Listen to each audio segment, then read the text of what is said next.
नमस्कार साथियों, आज के हमारे पॉडकास्ट में आपका स्वागत है। आज हम बात करेंगे भारतीय संविधान भाग 2 यानी नागरिकता के बारे में। मेरे साथ स्टूडियो में है जतिन, योगेश, विवेक, सुमित और दूसरा ना। तो चलिए शुरू करते हैं। जतिन भाई, मेरे को ये बताओ कि भारतीय संविधान भाग 2 में कितने अनुच्छेदों का वर्णन है? भारतीय संविधान भाग 2 में अनुच्छेद 5 से 11 का वर्णन है और यह बताता है कौन भारत का नागरिक है, कौन बन सकता है और नागरिकता से जुड़ी शक्ति संसद के पास कितनी है। अब आते हैं सबसे महत्वपूर्ण भाग, अनुच्छेद 5। संविधान लागू होने के समय नागरिकता संबंधी बंधन। इसे सरल भाषा में ऐसे समझो, जब 26 जनवरी 1950 को संविधान लागू हुआ तो कौन भारत के नागरिक माने गए थे?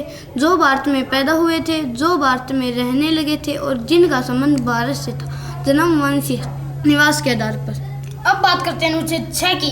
यह उन लोगों की नागरिकता देता है जो विभाजन के समय पाकिस्तान से भारत आए थे। इसे बांग्लादेशी पाकिस्तानी रिफ्यूज पवेलियन भी कहा जाता है। अगर कोई व्यक्ति 19 जुलाई 1948 से पहले भारत आ गया था तो उसे भारत का नागरिक माना जाएगा।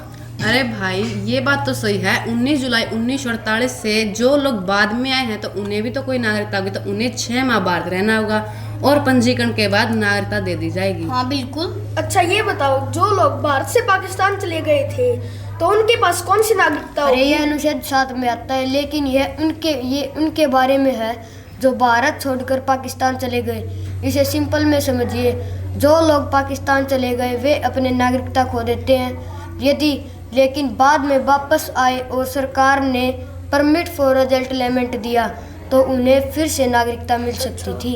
बहुत अच्छी बात। आगे चलते हैं अगले अनुच्छेद की ओर, अनुच्छेद 8। मेरे को ये बताओ कि मेरे चाचा का लड़का है, वो भारत से कहीं दूसरे देश में चला गया तो उसके पास कौन सी नागरिकता होगी? हाँ, ये अनुच्छेद 8 में आता है। जो लोग भारत से बाहर रहते हैं और उनके माता पिता तथा दादा दादी भारत के थे तो वे विदेश रहते हुए भी भारतीय नागरिकता का दावा कर सकते हैं। इन्हें ओवरसीज इंडियन कहा जाता है। अच्छा, जो व्यक्ति कोई बाहर देश की नागरिकता लेकर भारत में रह रहा है तो उसको भारत की नागरिकता मिलेगी?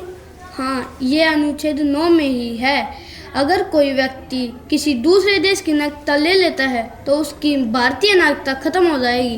भारत दोहरी नागरिकता की इजाज़त नहीं देता। अब बात करते हैं अनुच्छेद 10 की। यह नागरिकता को जारी रहने की गारंटी देता है। मतलब कोई भी व्यक्ति जो नागरिक है उसे कानून के अनुसार नागरिकता मिलती रहेगी जब तक कोई कानून उसे नागरिकता को तोड़ नहीं सकता।